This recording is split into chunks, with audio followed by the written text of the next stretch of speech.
Boa tarde, senhores e senhoras. Aqui é o professor Jean Castelo, trazendo para vocês direitos políticos, conforme os artigos 14 ao 16 da Constituição Federal. Antes, senhores, de começarmos a citar os artigos, é necessário a gente ter a compreensão do que são direitos políticos positivos e direitos políticos negativos, tá? Direitos políticos positivos são aqueles que viabilizam a participação do cidadão na vida pública, incluindo-se nesse sentido o direito de votar e o direito de ser votado.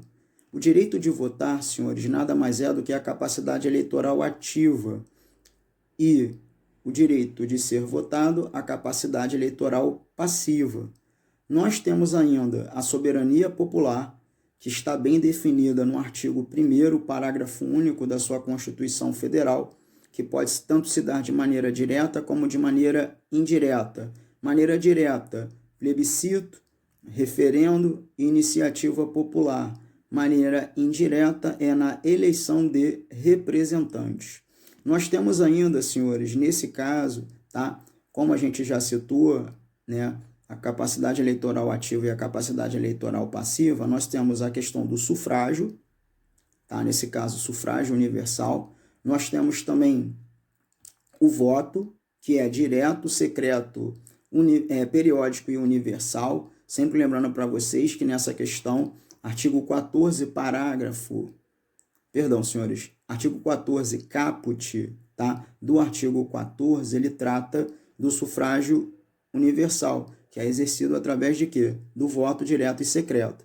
O voto direto, secreto, periódico e universal, ele é considerado cláusula pétrea. Você não pode esquecer disso, perfeito? E ainda, né, ainda dentro, né, do direito político positivo, nós temos também, né, a capacidade, né, eleitoral. Nesse caso, pode ser a passiva ou a ativa. E nós temos também a questão da elegibilidade, que está diretamente ligada, tá, ao artigo 14, parágrafo 3º da sua Constituição Federal, condições de elegibilidade, que daqui a pouco nós vamos tratar. Perfeito, senhores? Então, tem aí para vocês o que a gente chama de direito político positivo. Nós também temos, senhores, o direito político negativo, tá? O que são, nesse caso, direitos, né, políticos negativos. Nesse caso, senhores, são as normas que impedem a participação do cidadão no processo político, tá? Ou nos órgãos governamentais, abrangendo, nesse caso, senhores, inclusive a perda, tá, e a suspensão dos direitos políticos, bem como as questões pertinentes à inelegibilidade. Perfeito, senhores? Nessas circunstâncias, o slide que nós também divulgaremos para vocês, tá, a partir do material que está dentro da minha plataforma Google Classroom, tá? A gente coloca para vocês também no próximo slide a questão da perda, tá, dos direitos políticos e da suspensão. Lembrando para vocês que cassação dos direitos políticos não é permitida pela nossa Constituição Federal. É diferente da cassação do mandato eletivo, que tem previsão constitucional. Perfeito? Dentre os direitos negativos, nós temos cassação, perda e suspensão. Lembrando para vocês que a cassação, nesse sentido, nós estamos tratando do mandato eletivo e não dos direitos políticos. Diferentemente quando a gente fala da perda ou da suspensão dos direitos políticos. Perfeito, senhores? Outro detalhe muito importante é as inelegibilidades e, como alguns gostam de citar, a desincompatibilização. Eu, na realidade, quando a gente fala de inelegibilidades, eu já trato diretamente da desincompatibilização. Então, a gente cita separado aqui como uma maneira didática, tá, de divulgar o tema, mas não quer dizer que ele já não esteja inserido nas inelegibilidades. Lembrando para vocês que inelegibilidades, a qual a gente está se referindo aqui, vai do artigo 5º até, do parágrafo 5º, tá, até o parágrafo 9º, tá, do artigo 14 da tua Constituição Federal. Perfeito? Então, continuando dentro dos temas que nós estamos tratando aqui, é perfeitamente cabível a gente lembrar que nós temos suspensão e perda dos direitos políticos, tá? Sempre lembrando para vocês que, quanto à suspensão dos direitos políticos, a gente tem que fazer referência ao artigo 15, tá? Que lá diz para você que é vedada a cassação dos direitos políticos, né? Nesse caso, o que permanece como entendimento são a suspensão e a perda, tá? No que se refere ao artigo 15, tá? Eu vou lá para tratar aqui com vocês o que a gente pode dizer que é suspensão e dizer o que é perda, tá? De acordo com a doutrina tradicional. De acordo com a doutrina tradicional, senhores, nós temos o seguinte, tá? Quanto à suspensão dos direitos políticos. Condenação com trânsito em julgado.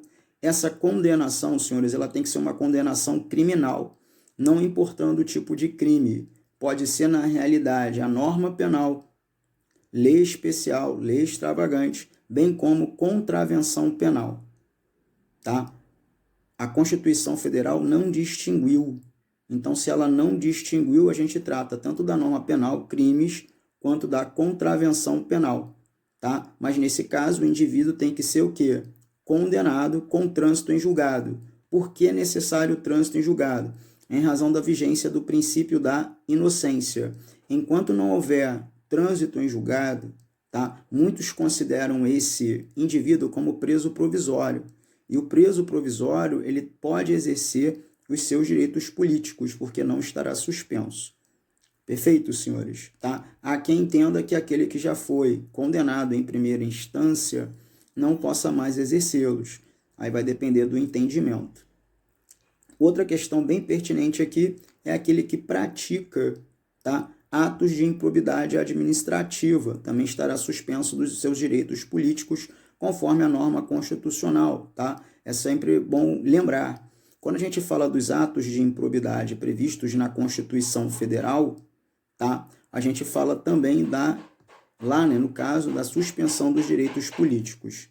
Perfeito? Outra questão de suspensão, quando a gente fala da incapacidade civil absoluta. Senhores, a incapacidade civil absoluta, ela pode se dar de forma definitiva ou ela pode se dar momentânea, ou seja, temporária. Pode ser um caso do indivíduo que esteja em coma. Ele é incapaz, durante esse período, de exercer os seus direitos políticos, tá? Daí a sua incapacidade civil absoluta, mas não quer dizer que ela seja permanente. Por isso que muitos consideram isso como suspensão e não a perda dos direitos políticos. Perfeito? Agora vamos lá. Vamos tratar das perdas, senhor, ou seja, perda dos direitos políticos, tá? Primeiro tema que eu cito para vocês como perda é o cancelamento, né, através de sentença, tá? Do cancelamento da naturalização, tá? O cancelamento da naturalização através de sentença, tá? Ele na realidade consiste na perda, tá? A grande discussão doutrinária, jurisprudencial, nesse sentido, seria quanto, tá, a recusa a cumprir a obrigação a todos imposta, senhores, bem como a prestação alternativa fixada em lei. Isso é interessante. Por quê? Porque muitos entendem, tá, que, na realidade, o legislador usou termos distintos. Ele usou, ora, suspensão, ora, perda, ou até mesmo a cassação. Mas quando você observa o artigo 5º, inciso 8, ele usou o termo privar, ou seja, privação.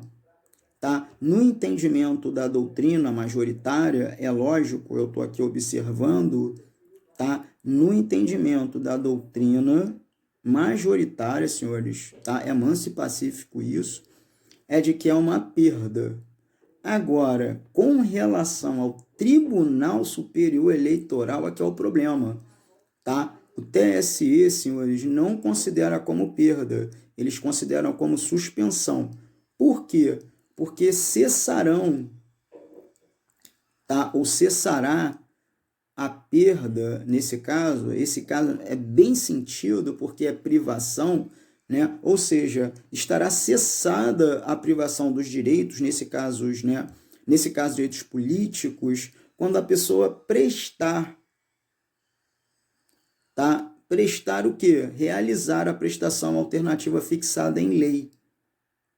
Daí, a pessoa, na realidade, voltará a exercer os direitos políticos. Esse é o entendimento do TSE, mas não é o entendimento doutrinário. Então, a gente tem que tomar um extremo cuidado com relação à sua prova, tá? Perda. Aqui a gente está falando, né, do inciso 8 do artigo 5º da sua Constituição Federal, tá? Quando a gente fala em perda, mas de acordo com o entendimento do TSE, conforme já explicado aqui para vocês, eles entendem que não é perda, mas sim uma suspensão, porque cessados em virtude da não prestação alternativa fixada em lei.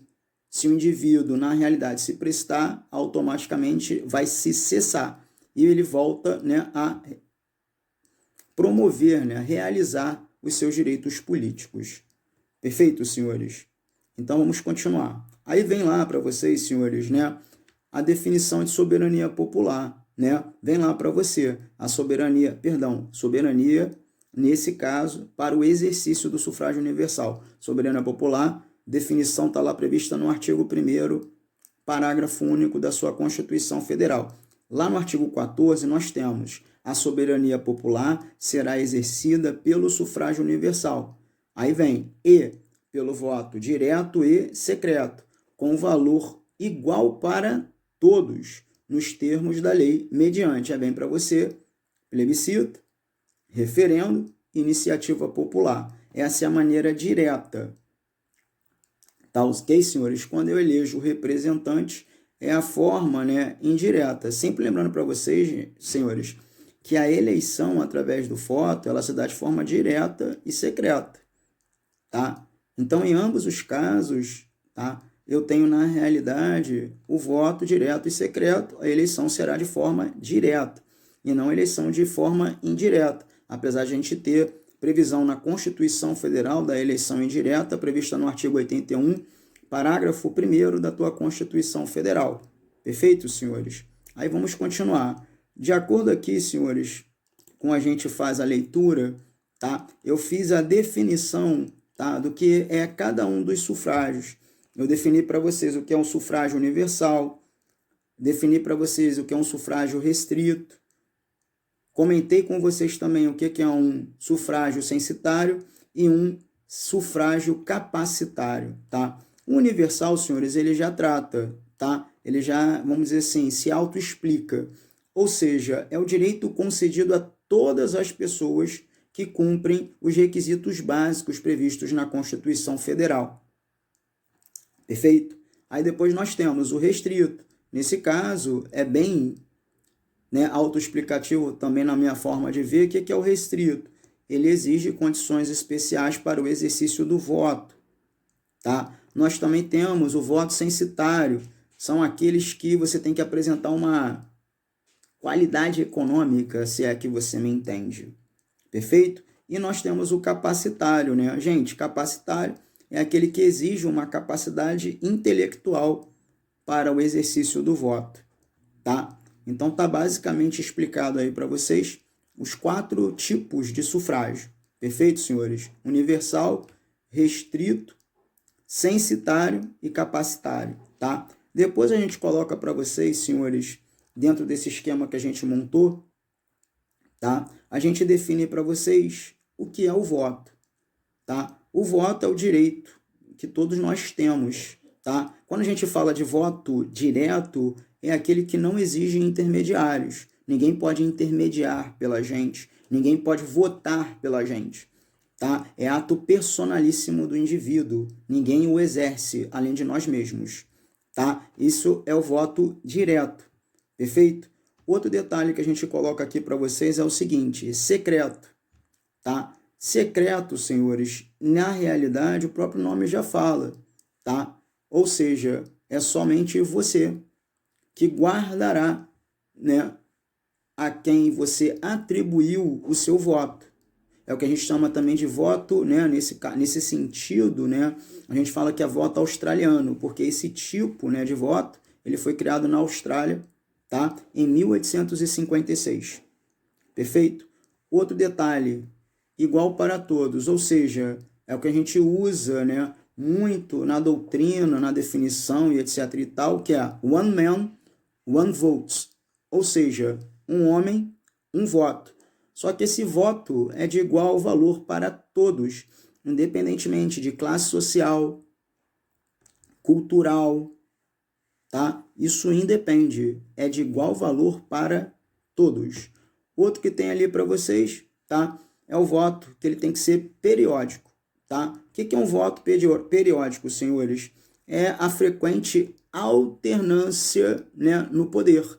Por isso que ele tem que ser periódico. Aqui no Brasil, se você pensar bem, as eleições elas ocorrem de 2 em 2 anos, tá? Eleições, tá ok, senhores? Agora, vamos dizer, mandato de presidente de 4 em 4 anos, tá? Só que a gente tem votos alternados.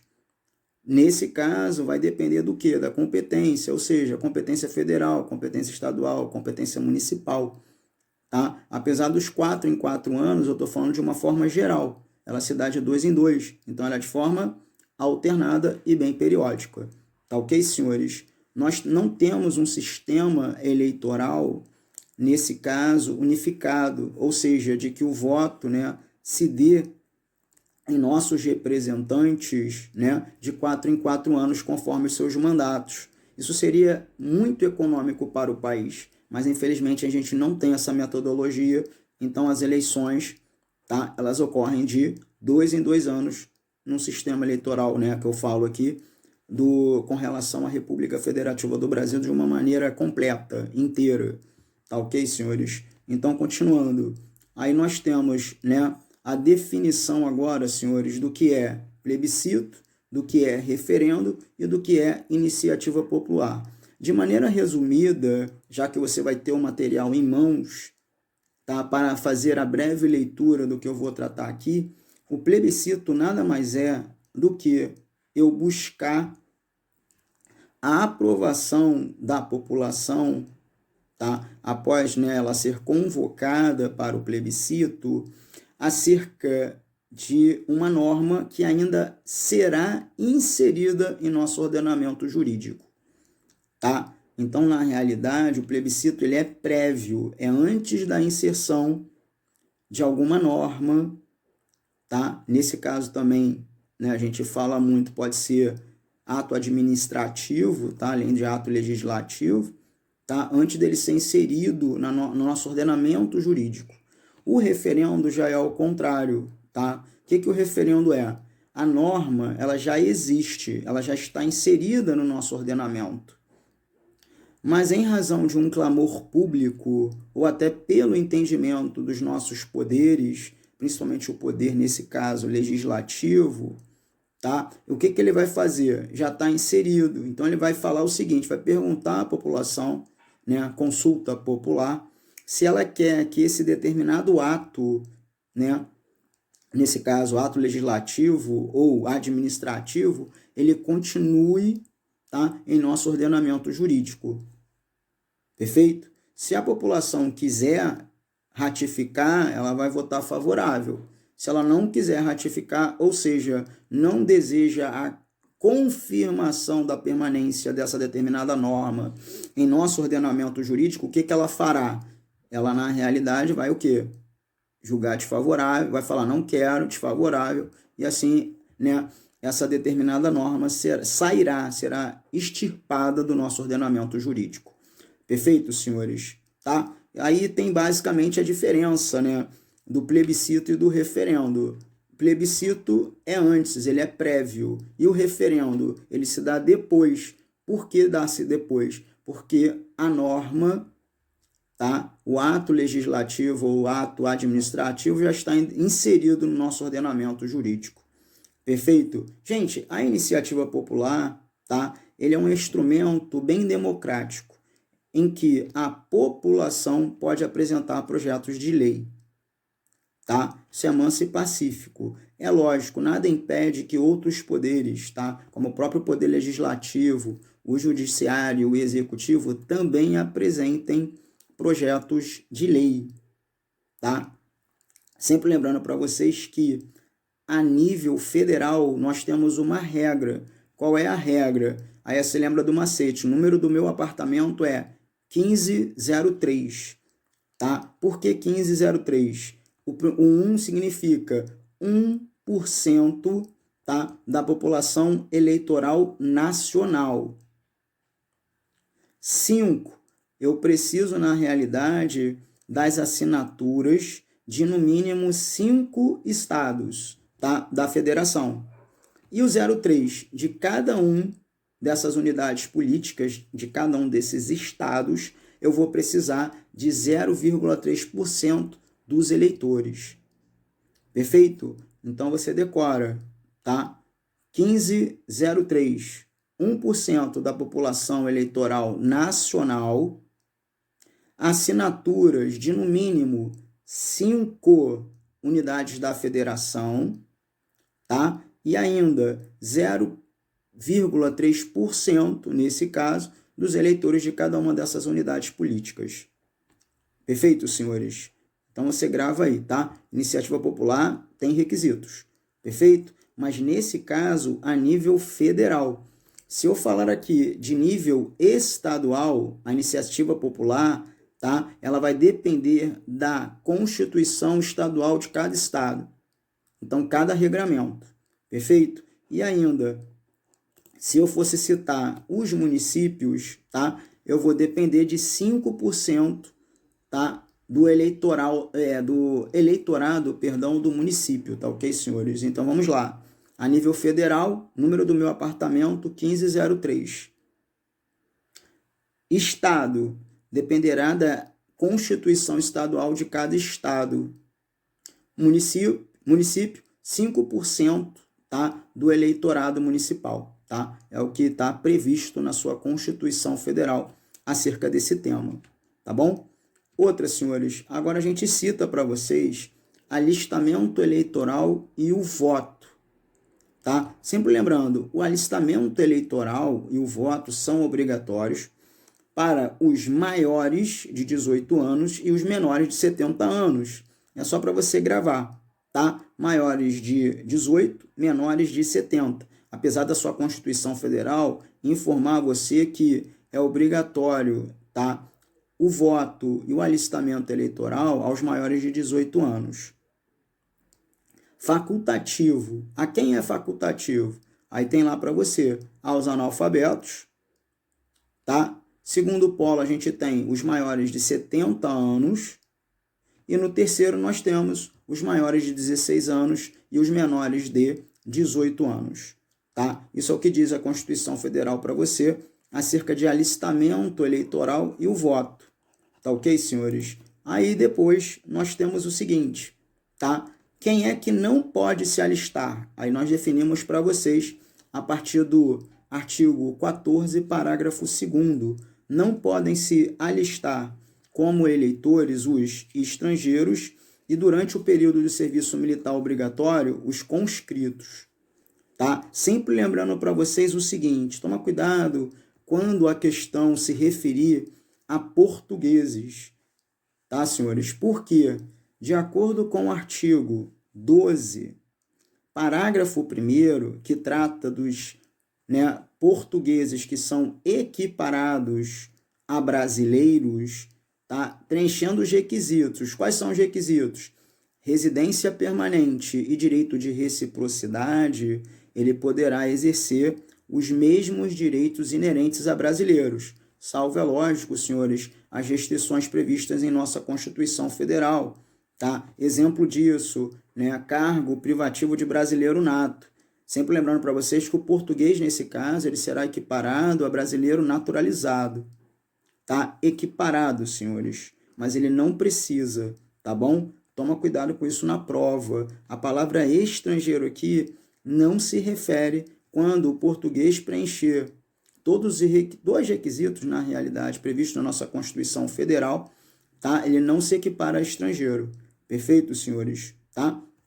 Até mesmo porque quando você lê as questões referentes à nacionalidade, você vê a diferença, né? Língua portuguesa, tá? Países, né, originários né, que falam língua portuguesa, tá? E você vê a diferença com relação ao português, né? Vamos botar entre aspas, português de Portugal, tá? Entre aspas isso, apesar da redundância, para você entender melhor do que eu estou falando. Perfeito, senhores? Aí, dando continuidade, senhores, à matéria, tá? A gente passa ao próximo tópico. O que acontece? Como, tá? A gente falou de conscrito, eu preferi tirar lá do termo, né, do tema inelegibilidade, tá? Quando a gente tratar desse assunto, o parágrafo 8º, que trata do militar. Eu preferi tratar do mesmo agora, tá? Por quê? Porque quando a gente fala em conscrito, a gente imagina de fato militar, porque militar tá? Mas a gente fala de serviço militar obrigatório, em referência ao conscrito. Quando a gente fala do artigo 14, parágrafo 8º, nós tratamos especificamente do militar alistável, tá? Então, existem determinadas condições em que o militar alistável, ele vai ser o quê? Elegível, tá? São duas, na realidade, previstas na sua Constituição Federal, lá no artigo 14, parágrafo 8º. Quais são essas duas? Aí nós temos, tá? A primeira condição, se ele contar menos de 10 anos de serviço militar. O que acontece com ele? Ele tem que se afastar de sua atividade. Perfeito? Para, nesse caso, ocorrer a sua eleição. Tá? A grande questão dos concursos não é acerca, tá, do que eu acabei de citar. Geralmente eles querem que você entenda especificamente a segunda opção, que seria a linha B. Qual seria? Né? Beleza. Se contar mais de 10 anos de serviço, aí ele fica agregado pela autoridade superior. E se ele for eleito, ele passará automaticamente, após a sua diplomação, né? Ou no ato da diplomação, perdão, senhores, não após, no ato da diplomação, ele passa automaticamente à inatividade. Beleza? Então, repetindo aqui para não ter confusão. Se ele contar mais de 10 anos, ele é agregado pela autoridade, nesse caso superior, tá? Mas se ele for eleito, ele passará automaticamente, no ato da diplomação, perfeito? A inatividade, tá? Muitos chamam de reforma, por exemplo, tá? Ele foi reformado e etc e tal. Nesse caso a gente não vai citar, porque não tem essa previsão na Constituição Federal. A Constituição Federal, nesse caso, ela é bem clara, ela fala inatividade. Perfeito, senhores? Salvo entendimentos, né, no seio militar, tá bom? Mas aqui a gente vai falar em inatividade, tá? Beleza? Depois a gente fala, senhores, tá, do parágrafo 3º do artigo 14, que trata diretamente das condições de elegibilidade. Percebam, senhores, que na condição de elegibilidade, quando a gente retrata as idades, nós vamos falar dos 3 poderes, tá? Eu já vou citar isso para você ter uma compreensão melhor. Perfeito? Mas em condições de elegibilidade, nós temos um macete. Qual é o macete que eu sempre cito para todos os alunos? Aí você vai lembrar. O brasileiro plenamente falido, tá aqui para você no slide já, tá? Com o número do concurseiro 3530-2118. Então, vou repetir para você, tá? Ó, presta atenção. Condições de elegibilidade. O brasileiro plenamente falido, tá? Com o número do concurseiro 3530-2118. Brasileiro, senhores, quando a gente fala do macete, tá? É a nacionalidade brasileira, tá? Sempre lembrando, nacionalidade brasileira é nato e naturalizado, tá ok, senhores? Tá? Tem as restrições previstas, tá? Para a ocupação, né, de cargo que seja privativo de brasileiro nato. Isso também aqui a gente já está inserido, tá? Plenamente é o pleno exercício dos direitos políticos, tá? Plenamente, pleno exercício dos direitos políticos, tá? Beleza? Aí a gente fala falido, F, filiação partidária. Perfeito? tá? F, repetindo, filiação partidária. Ali, aí tem alistamento, né? Nesse caso, eleitoral. Então, fali. E o domicílio eleitoral na circunscrição. Tá? Nesse caso, circunscrição eleitoral. Perfeito, senhores? E agora, número do concurseiro, 35, 30, 21, 18. 35, senhores, se refere tanto ao presidente da República, tá? O vice-presidente da República e aos senadores. Perfeito? 30, governador e vice-governador. Tá ok, senhores? Governador e vice-governador. Nesse caso, estados e do Distrito Federal. 21 anos. Agora que vem, né, o que eu citei para vocês. Tá? Agora vamos lá. Ó. Vem quem? Deputado estadual, deputado federal ou distrital, tá ok, senhores? O prefeito, o vice-prefeito e o juiz de paz. Aí vamos lá, o 18. Vereadores, 18 anos, vereadores, tá? O que eu chamo a atenção de vocês é o seguinte, quando eu falei em 35 anos, eu falei de dois poderes, poder executivo e poder legislativo. Quando eu falei dos 30 anos, que é o governador e vice, eu falei do poder executivo, nesse caso estadual, tá? Quando eu falo dos 21 anos, aí eu vou citar deputado federal, estadual, tá? Prefeito, vice-prefeito, aí nesse caso, poder legislativo e poder executivo, tá? Aí eu cito para vocês o juiz de paz. Sempre lembrando para vocês, gente, que juiz de paz ele está inserido no artigo 98, inciso 2, que trata da justiça de paz, tá? Justiça de paz, perdão, tá? Quando você verifica a justiça de paz, você vai ver que ele tem que ser eleito com mandato de 4 anos. Não é a nossa prática, mas conforme a Constituição Federal, ele está lá. Então, se ele está lá e a gente fala de condições de elegibilidade, pode ser que não seja um entendimento doutrinário, tá? Mas, pela Constituição Federal, nós temos que eleger representantes, tá? Para os 3 poderes, inclusive para o Poder Judiciário, tá? Em razão do juiz de paz. Tá? Por quê? Porque do artigo 92 até o 126, a gente trata especificamente de poder judiciário. E como eu citei para vocês, 98, inciso 2 da sua Constituição Federal, esse contexto está inserido, tá, exatamente entre o artigo 92 e o 126. Então não tem como a gente negar que a justiça de paz está inserida no poder judiciário. E o juiz de paz, por sua vez, também inserido nesse contexto. Então, o que a gente faz? É lógico, existem dispositivos legais, né, que tratam da inconstitucionalidade de uma lei específica que é do Estado de Minas Gerais, e etc. e tal. Mas, conforme a Constituição Federal, a gente não pode negar, tá? Que são para os 3 poderes. Inclusive, ele fala em condição de elegibilidade, que é a condição para ser eleito. Tá? Outro tema também que é muito discutido atualmente, tá? Com entendimentos, inclusive, contrários do STF, é quanto à necessidade de filiação partidária, ou seja, poderia lançar-se uma candidatura avulsa, tá, senhores? Em razão da adesão, né, ao nosso ordenamento jurídico do Tratado de São José de Costa Rica. Perfeito?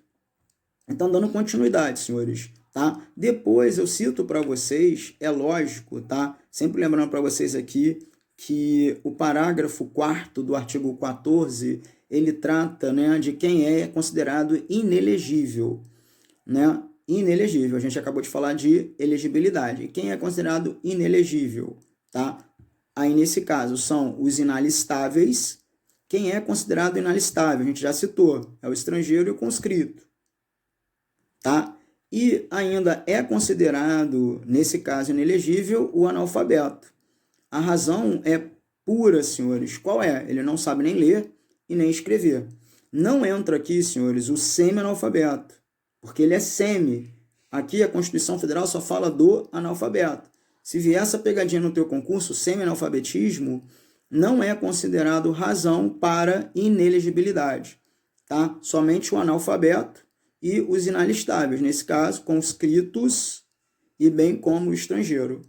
Perfeito, senhores? Agora, tá, a gente pode citar para vocês, tá, aquilo que é muito pertinente quanto a direitos políticos, que se tratam das inelegibilidades relativas.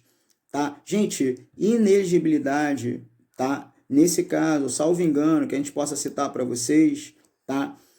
Inelegibilidades, a gente tem a absoluta e a relativa. Tá? Inelegibilidade absoluta, ela está prevista no que a gente acabou de citar para você. É o artigo 14, parágrafo 4º, que são os inalistáveis e o analfabeto.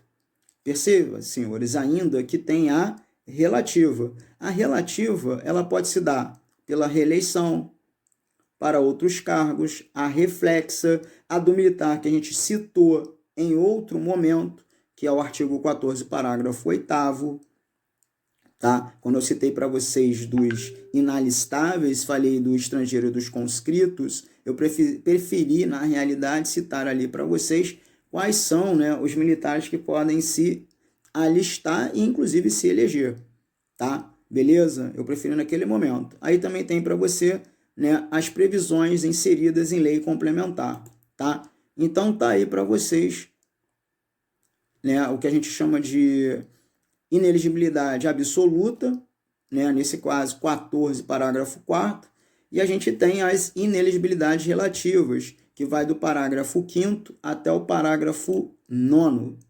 Perfeito, senhores? Tá? Eu vou aqui, na realidade, trazer para vocês o que diz o parágrafo 5º do artigo 14. Ele diz assim para você: o presidente da República, os governadores de Estado e do Distrito Federal, os prefeitos e quem os houver sucedido ou substituído, no curso dos mandatos, poderão ser reeleitos para um único período subsequente. Exemplo disso, tá? Que foi visível e totalmente perceptível para todos os brasileiros, foi o exercício do mandato do ex-presidente Michel Temer, né? Ele, na realidade, substituiu, tá, a ex-presidente Dilma, que estava em exercício e foi impedida, tá, de exercer o cargo, né, nesse caso de presidente da República, em razão do seu impeachment, previsto, nesse caso, no artigo 85, tá, da Constituição Federal. Perfeito? Exemplo prático, tá, com relação, nesse caso, no que a gente fala de reeleição, tá? Outro, aí a gente cita para você o parágrafo 6º do artigo 14, que diz: para concorrer a outros cargos, o presidente da República, os governadores de Estado e o de Distrito Federal, e os prefeitos devem renunciar aos respectivos mandatos até 6 meses antes do pleito. Isso, gente, a gente trata de, né, desincompatibilização, tá? Que deve haver a renúncia, beleza? Se ele for concorrer a outro cargo, tá? Perfeito? Tá? Sempre lembrando para vocês que isso compete a quem é chefe. Quem é vice, isso aqui não vale, tá? Só aos vices caberá, tá? Só caberá aos vices se a gente puder observar o parágrafo 5º, ou seja, que ele substituiu ou que ele sucedeu o titular. Perfeito? Então a gente trata aqui da desincompatibilização, tá? E, senhores, o último, tá? Que é sempre tema nos concursos públicos, por mais que a gente tente evitá-los, tá? É o que a gente chama de inelegibilidade reflexa, tá? Gente, a inelegibilidade reflexa, a gente tem que lembrar do seguinte: ele tem que ser, né, até os parentes, tá, de segundo grau de parentesco. Pode ser por adoção, pode ser por afinidade, tá? Pode ser de maneira consanguínea. Todos os graus de parentesco, nesse sentido, eles são considerados. Uma tecnia, se eu pudesse assim dizer, prevista na nossa Constituição Federal e que você tem que notar, é que é o termo incorreto utilizado. Não é jurisdição, e sim circunscrição eleitoral. Tá? Lembrando a vocês o seguinte: dentro de um município, tá? Meu irmão pode ser vereador se eu já for prefeito? Não, tá? Mas isso equivale também às outras unidades políticas. Exemplo, tá? Estado, né? Meu irmão governador, eu posso ser deputado estadual? Não. Posso ser deputado federal por aquele estado? Não. Posso ser senador por aquele estado? Não. Perfeito? Todos esses exemplos, senhores, eu coloquei no meu material e disponibilizei para vocês já, tá? Lá no Google Classroom, que é a minha plataforma referente aos materiais e exercícios que são dados com relação a esses temas. Perfeito? Tá? Ah, eu esqueci de citar. E o presidente da República, uma vez que o meu pai seja presidente da República, eu não posso ser vereador, não posso ser deputado, não posso ser deputado federal, não posso ser deputado estadual, tá? Isso tudo é vedado pela própria lei. Perfeito, senhores? Tá? Outro detalhe, agora, se eu não exercer nenhum cargo e nem a minha esposa exercer qualquer cargo, e eu concorrer a presidente e ela a governador e ambos forem eleitos, isso é permissivo. Tá ok, senhores? Não pode estar ocupando o cargo. Outra também, se eu for, nesse caso, senador, querer me candidatar ao cargo de prefeito, eu preciso renunciar ao cargo de senador? Não, não preciso. Não ocorre nesse sentido a desincompatibilização, tá? Por quê? Porque eu não sou chefe, ao contrário acontece, mas quando eu sou chefe, tá? Quando eu sou chefe, eu tenho que fazer a renúncia para concorrer a outro cargo. Perfeito, senhores? Ainda dentro do tema, senhores, tá? Nesse caso, direitos políticos, tá? A gente fala aí, né, da inelegibilidade através de lei complementar. Eu sempre gosto de citar para vocês que a lei complementar é a única espécie autorizada constitucionalmente a disciplinar a criação, né, e estabelecer os prazos, tá, de outras inelegibilidades. Ou seja, esse rol que a gente acabou de citar para vocês de inelegibilidade, reeleição, reflexa, para outros cargos e etc. e tal, elas devem ser definidas de maneira exemplificativa, já que a própria Constituição Federal fala que ela pode vir, né, a ser acrescida novas, né, inelegibilidades por lei complementar. Gente, lei complementar é reserva. Somente a lei complementar pode se reservar a trazer novas inelegibilidades. Perfeito, senhores? É isso que trata o tema aí, bem específico para vocês.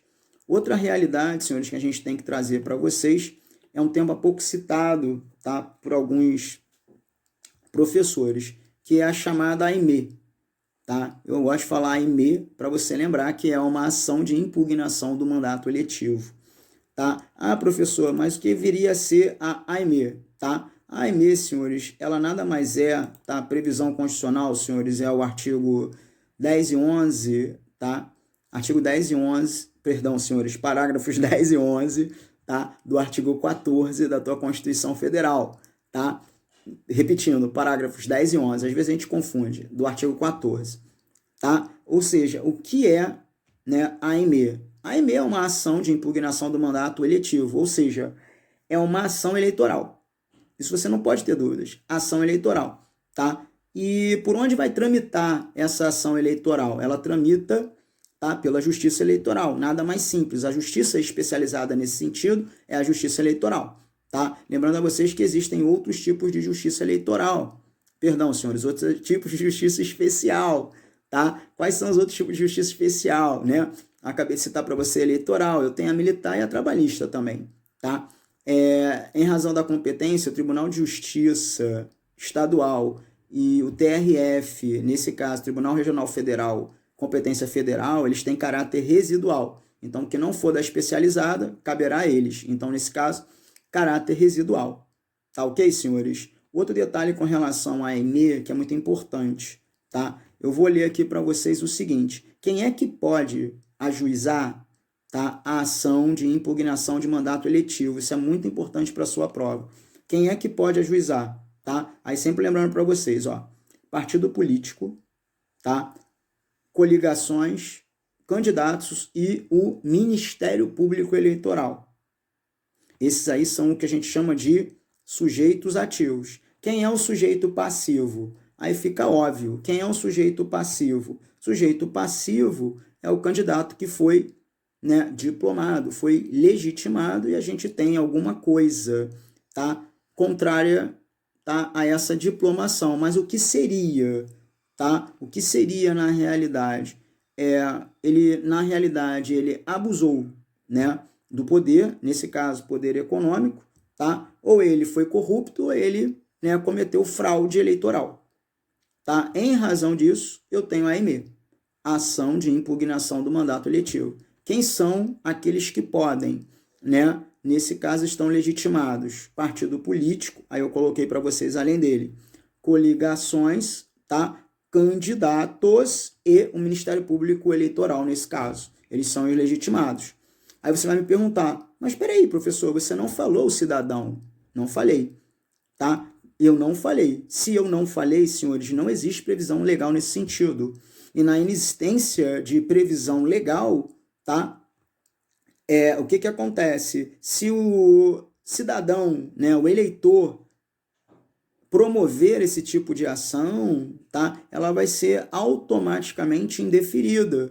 Por quê? Porque ele não pode ser, né, sujeito ativo dessa ação, tá? Cidadão, eleitor. Perfeito, senhores? Toma cuidado com a emenda na tua prova, tá? Parágrafos 10, tá? E parágrafo 11, tá? Da tua Constituição Federal, artigo 14. Por último, senhores, tá? Até porque esse tema está bem extenso. O que acontece? A gente tem para você agora, tá? O que a gente chama de princípio da anterioridade, tá? Da lei eleitoral, tá? Ou princípio da anterioridade eleitoral, tá? O que acontece? Quando a gente estuda direito penal, a gente fala do princípio da anterioridade da lei penal, tá? Quando a gente define para você lá no artigo 5º, né? Não há crime sem lei anterior que o defina, não há pena sem prévia cominação legal, tá? Quando eu falo sobre isso, eu falo também que é aplicado, tá, dentro do âmbito do direito tributário, tá? O princípio da anterioridade da lei, tá? Âmbito tributário. Nós estamos vendo agora, além da lei penal, um outro âmbito, que é o eleitoral, tá, senhores? Mas aqui, né, a doutrina não gosta de falar da lei eleitoral, mas porque ele está tratando de quê? De processo eleitoral. Não deixa de ser lei, mas eles falam do princípio da anterioridade eleitoral, tá? É difícil explicar. Porém, eu vou te falar, a gente continua dentro daquele tema. Quando a gente fala de anterioridade, vale para a lei tributária, tá? E vale para a lei penal. Princípio da anterioridade, né, eleitoral, a gente vai falar aqui que são os procedimentos para serem adotados, a lei, né, nesse caso, os procedimentos quanto ao processo eleitoral. É nisso que a gente vai se basear. Perfeito? Esquece explicações, porque também tem lei, porque isso ou porque aquilo. Isso não cabe a gente discutir, tá? É um entendimento doutrinário, é um entendimento jurisprudencial, não cabe a gente discutir, apesar do meu entendimento ser contrário. Perfeito? Para a tua prova, princípio da anterioridade eleitoral. Acabou. Beleza? Tá? Aí vem assim, ó. Diz lá para você o seguinte: a lei que alterar, olha só, a lei, o processo eleitoral entrará em vigor na data da sua publicação, não se aplicando à eleição que ocorra até um ano, né, da data de sua vigência. Perfeito? Vamos imaginar, a gente cria uma lei, ou criamos uma lei, tá, para o processo eleitoral no ano passado, que foi 2019.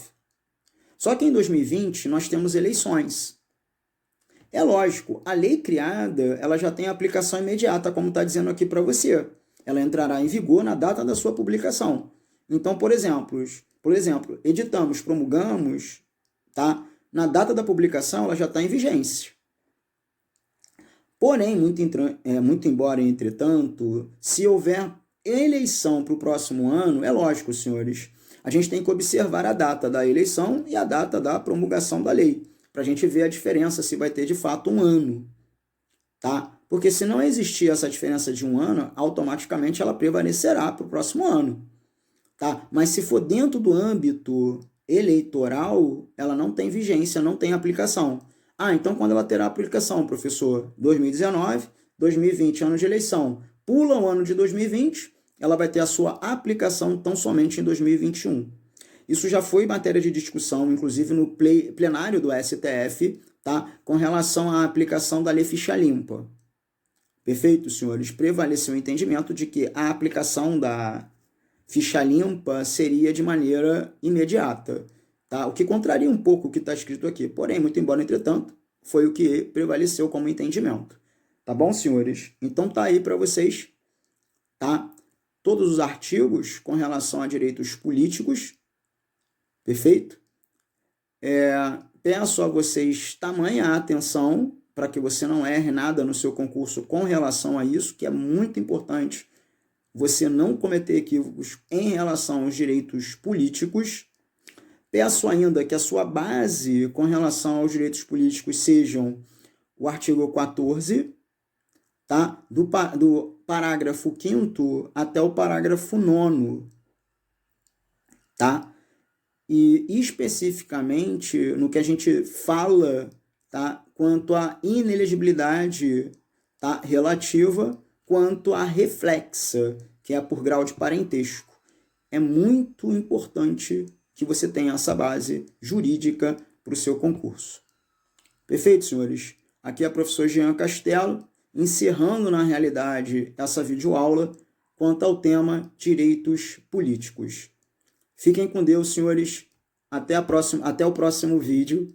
Perfeito? E desculpem aí qualquer errinho que eu tenha tido, tá? Mas acontece porque tudo aqui é gravado, tá? E eu não vou ficar repetindo mais e mais e mais vídeos. Perfeito? Fiquem com Deus e até a próxima oportunidade.